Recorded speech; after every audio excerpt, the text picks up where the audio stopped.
The early game is an incredibly important area of game design that should have immense thought put into it. The early game should teach the player the basics of gameplay, how many systems work, introduction to the day-to-day activities, establish the plot of the story, and overall help the player understand the entry-level things. And as always, in these Genshin vs Honkai videos, I like to use a game from a completely different genre to showcase the topic done rather well. And unsurprisingly, I'm going to use The Elder Scrolls Skyrim. So let's do this quickly. Skyrim starts with you about to be beheaded. Stakes are already high. As you're about to be beheaded, a dragon attacks the village, causing chaos. In this chaos, you are taught that WASD is movement, and another character calls you to run to a nearby tower. Ascending that tower, you will find a hole in the wall, which you will be instructed to jump through into another building. Landing in the building, you are taught to sprint, which consumes stamina.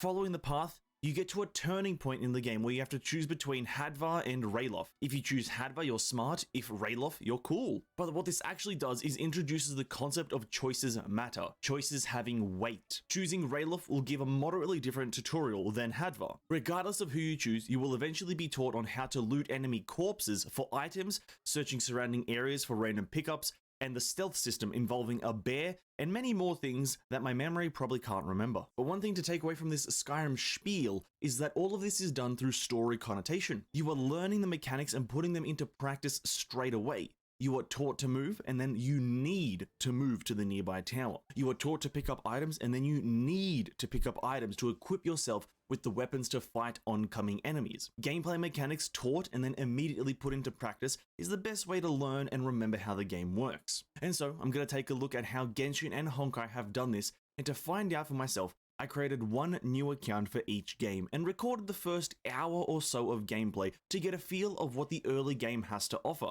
Quickly, side note, this is my second Honkai account while it's my fourth Genshin account, so naturally I'm going to have a bit more of an understanding of Genshin. But with that, let's get into Genshin Impact's early game. Launching Genshin will greet you with a cinematic that I sadly don't have the footage for because this account was created a while ago for server testing. But in the cinematic, you are introduced to the two travelers and the quote-unquote main villain of Genshin Impact, the Unknown God. You get to choose your character Ether or Lumine, which is just gender, no character customization. Pick a name and you are sent into the in-game world. Spawning in on a beach, Paimon, our floating companion, talks to you and tells you to follow her and teaches us things as we go along, like encountering this slime, which tells us that left-clicking will attack. Enemy HP bar is shown above the enemy. Continue following Paimon and she will explain that to unlock a waypoint, you have to press F to unlock it, as well as how fast traveling works. It's a bit odd to have waypoints explained before some other things, but it's fine. You can now assume F is interact and M is the map. Moving along, we reach a wall and Paimon tells us how to climb by just walking at the wall, and how climbing depletes our stamina and that it takes time to recover, which is indicated by the yellow bar that appears next to the traveler only after using stamina. Continue following the path and you are given this rather awe-inspiring view of the explorable world of Teyvat.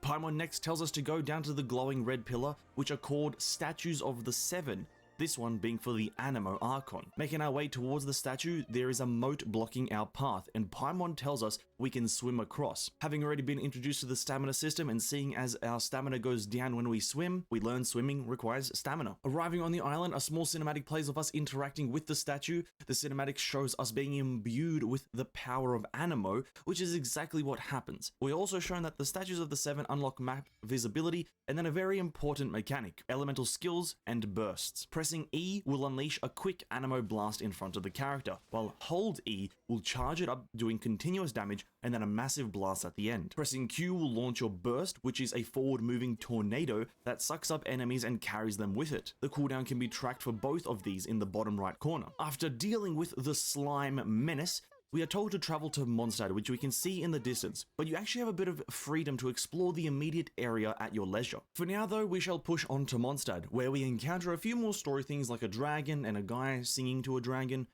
which I won't dwell on too much to not spoil it for people, but exiting the forest will greet us with our first new character, Outrider Amber. After talking with her, she is now added to our party, which we can switch between characters by pressing 1, 2, 3, or 4, depending on how many characters are in the party. Amber uses a bow, so we are told that holding down left mouse button while playing Amber will aim the bow and charge a shot, and we are given a target in the form of a floating slime to shoot. After shooting the slime, we are rewarded with a chest, teaching us that some chests or puzzles may require bow characters. After opening our first chest, we are told to open the character menu with C and swap our Traveler's old sword with the new one we got from the chest. Moving on, we help Amber clear out some Hilly camps and are rewarded with a different looking chest called an Exquisite chest, meaning there are multiple rarities of chest. This also gives us some level up books for the characters, and the game tells us to go back into the character menu with C and level up the Traveler. Now we can finally make our way to Mondstadt. But if you're an RPG gamer, you'll want to talk to every exclamation mark, and on our way there we see Lynn at a campsite. Doing her little quest will introduce you to the cooking system, but for now we will push on with the story. Amber tells us she wants to give us a present and tells us to meet her at the top of Mondstadt near the cathedral. Upon arriving, she gives us a glider and we are given the task of gliding to the entrance of Mondstadt within a time limit. Arriving there, we are greeted with this cinematic.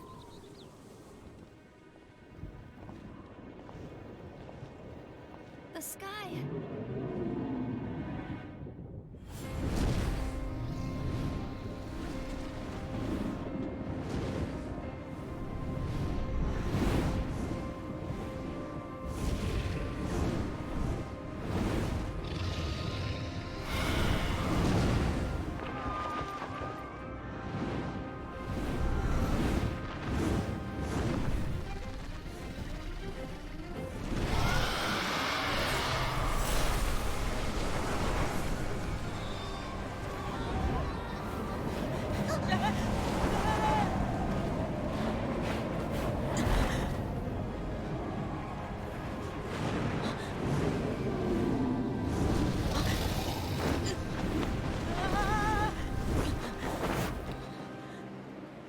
Now enter an aerial combat section where you trail the dragon high above the clouds while shooting air missiles to deal damage.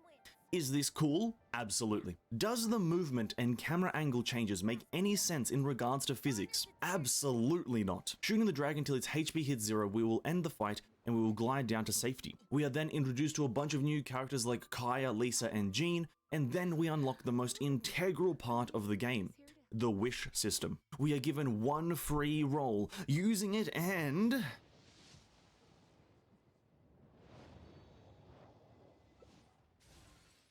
we get nothing. Great. Moving on with the quest, we now have to go to a dungeon type thing called a domain. Meeting Amber outside and then proceeding inside. For a domain, we have to go from start to finish, killing enemies and solving puzzles. There are 3 starter domains that introduce mechanics, and in this first one with Amber, we have 3 specific mechanics to learn. First is that Pyro, Amber's element, can set wooden structures on fire, dealing damage and breaking them. We need to do this to the wooden branches to get to a chest. Next, we learn that we can press and hold the middle mouse button on the scroll wheel to use elemental vision to see certain properties of things in our area. Green means ignitable, and the Hilly Churl is carrying a shield which is highlighted green, and thus we can shoot it with a charged arrow from Amber and break his shield over time. This is very important. And thirdly, we come to a block in our path and only a small monument thing in our way, with a pyro symbol on it. Putting 2 and 2 together, you can come to the conclusion that you have to use pyro on the monument. Doing this will spawn a wind current, leading us to the end of the domain. Finishing Amber's domain, we can now travel due east to meet Kaya at the temple. Upon arrival, we speak to him and proceed into the domain. In this one, we have a few things to learn as well. Firstly, using Kaya's ability causes cryo damage or ice damage, and it can freeze enemies afflicted with hydro/water. Good thing to note is that you can freeze puddles and bodies of water so you can stand on it. This is also very important. Secondly, we find these fire turrets blocking our path, and we are told that we can hit it with a cryo damage to disable them. So we use Kaya's skill and it turns them off. And thirdly, we encounter a room with a pyro slime and a hydro amber. We are told breaking the hydro amber will make it rain, making everything wet, thus removing the pyro layer from the pyro slime. Proceed through the domain, we encounter water with spikes at the bottom, and now we have to put our knowledge to use. We know that we can freeze water with Kaya, and there are spikes at the bottom of the water, so we can't just walk in. So we pull out our Kaya and freeze the water, creating a bridge. This is a very good way to help the player remember things, tell how something works, and then put it into practice. But swiftly moving on, finishing the domain, now we unlocked Kaya for ourselves. He's added to the party and we can use him in the open world. And for the final domain, we are told to head south and talk to Lisa. Hastily making our way to Lisa, we talk to her and then head straight into the domain. For this domain, we have Lisa, and a lot of previously learned mechanics are used here, like the elemental monument, which is electro this time, or our enemies being affected by hydro, This time, instead of cryo, we use electro, causing supercharged, which the simplest way to look at is just chain lightning that only affects Hydra afflicted enemies. We have some moving platforms that we have to hop between, but this puzzle isn't reused too much, and then you get to the end of the domain and you're done. You unlock Lisa when you exit, and now you have 4 characters: the Traveler, Amber, Kaya, and Lisa. This is the early game experience for Genshin Impact, from when you start the game on the shore to unlocking 3 new base game characters. Continuing with the quest will follow the same procedure: a bunch of dialogue for the story and then a domain for puzzles and combat sequences. There are some one-time gameplay events like the stealth gameplay in the Mondstadt Cathedral or shooting the dragons back again, but a bit different. Now, as a veteran player, there are a few things Genshin doesn't take the time to teach the player that I think it should. Firstly, energy particles. You are told how to use your burst, and it's by pressing Q, but you are never told or taught that you get energy particles from using skills, and those particles give you energy for your burst. Secondly, a bit more information on stats, artifacts, and set bonuses. These are integral parts of increasing power in Genshin, but the game only covers leveling up weapons and the character. A basic showcase of what elemental mastery and energy recharge do would go a long way to help reduce confusion with those 2 stats, and I do know that there is confusion as I've been asked this question recently as to what energy recharge does. And thirdly, the gathering and crafting system isn't introduced in a way to make it seem important. I believe you can pick up a quest from the Mondstadt blacksmith to explain where to find ores and what they look like, but nothing really to explain local specialties and how to ascend characters, but that could also be that I didn't get to that point. Overall, Genshin does a pretty good job at explaining the basics. It just misses 1 or 2 important points. But how does Honkai fare? I created a new account on Honkai specifically for this video, so I do have the intro animation, so here it is.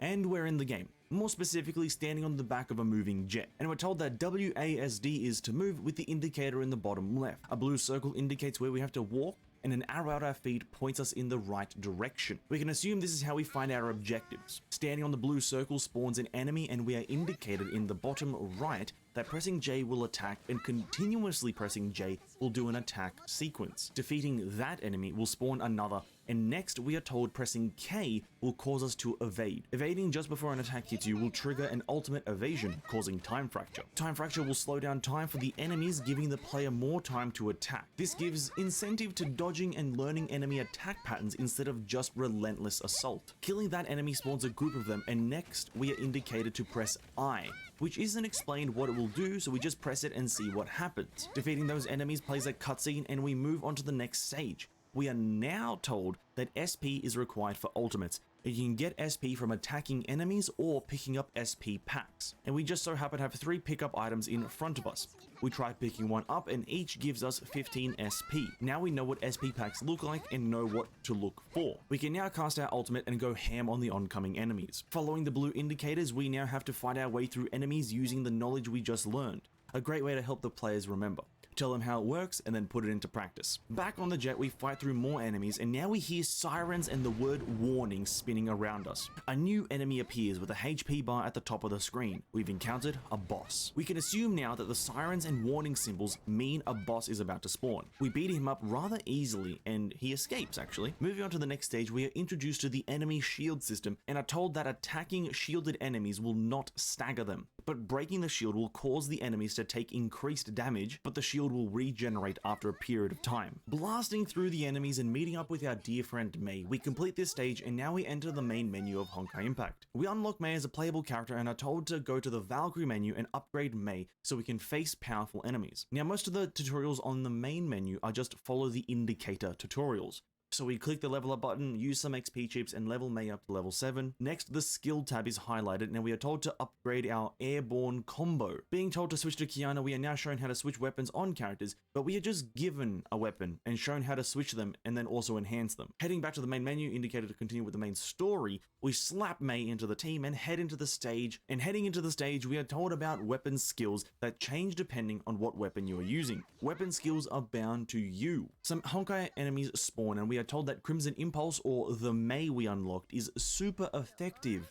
against Honkai Beast. And so we switch to Mei and obliterate the Honkai Beast using the combo ability we unlocked by holding down the attack button. Finish this stage and we move on to the next. Now we are told about probably the most useful combat mechanic. We are told that when enemies are in a certain state, you can tap the glowing character and switch to them to perform a QTE skill. QTE skills are a way to switch between characters and get value from the switch itself. In this case, we just did more damage with switching. An old enemy appears and we enter an epic battle between our arch nemesis. After a thrilling fight against the boss, we are introduced to the third character of our starting roster, Bronya. But before we move on to the gameplay, we must be taught about the gacha system. More specifically, the game tells us to do one roll and we get Bronya, which is actually a smarter way to explain how to get characters. We switch Bronya's weapon and level her up. We head back into the attack stages to learn a few more important mechanics. We are told to switch to Bronya and she has a completely different playstyle. Instead of merely attack spamming, she has a continuous stream of hurt by holding the attack button. There is also a heat build mechanic with this style of weapon. Progressing through the stages, nothing too important happens until we get to stage 8, where we have our first controllable mech fight. Run through some mechs and find one which we can pilot. We hack the mainframe, hop in, and commence blasting. Controls are exactly the same. WASD movement, J for basic attack, and I for ultimate. Finishing with the first mech, we move on to another area and have a completely different mech, which is also a bit more fast-paced. Blasting through the enemies, we move on with the stages. With a strange turn of events, Bronya turns against us and we have to fight our actual first boss fight. We now have to apply all the knowledge of attacking, dodging, shield breaking, and QTE to defeat this foe. The fight isn't that challenging, but it does give a small taste of what the fights will be like in the future. In terms of story, we have now completed chapter 1, and this all took about 30 minutes of footage. But there is one more specific tutorial that is extremely important I know we are taught in the next chapter. Progressing through chapter 2, we are introduced to a few new characters including Fu Hua, Himiko, Teresa, and Rita, and we are eventually quizzed by Fu Hua on the type system. The characters even tell you that you just can't keep smashing things and you need to put more thought into how you fight the enemies, directing this at Kiana, because story-wise, she's a bit of a dum-dum. And so, Fu Hua tells us mech beats bio, bio beats psi, and psi beats mech. The quiz begins and we are told that zombies are bio or biologic enemies. We are given 3 symbols, 1 pink, 1 blue, and 1 orange.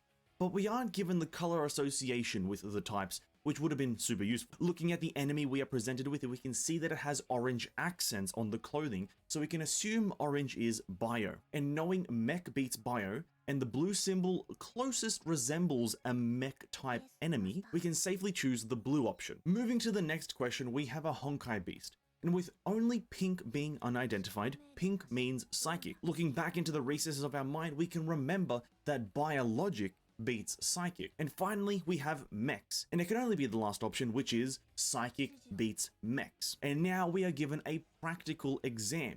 We have to fight an enemy and are shown that if we have type advantage, that there will be an up icon next to the name, meaning we will do more damage. But if we have type disadvantage, then there will be a down icon next to their name, meaning we will deal less damage. And if you forget all this, during a stage, you can just pause the game and you'll be shown the actual triangle, called a type triangle or an elemental triangle. And that is all we are taught within the first hour of gameplay of Honkai Impact. There are a few things the game did miss out that are rather important though. Firstly, the way we received the weapons doesn't help the player understand how to get more and better weapons. We received weapons by just being given them, instead of being shown the foundry where we can craft them. Secondly, we are given a fair few stigmatas across the stages, but are never told where or how to use them. We were told how to switch weapons and level them up, as well as the character, but never told about stigmatas. And thirdly, stats. Both games are guilty of this, but neither game does anything to explain how stats work, and in both, they are an integral part to increase damage output. Breach is not explained,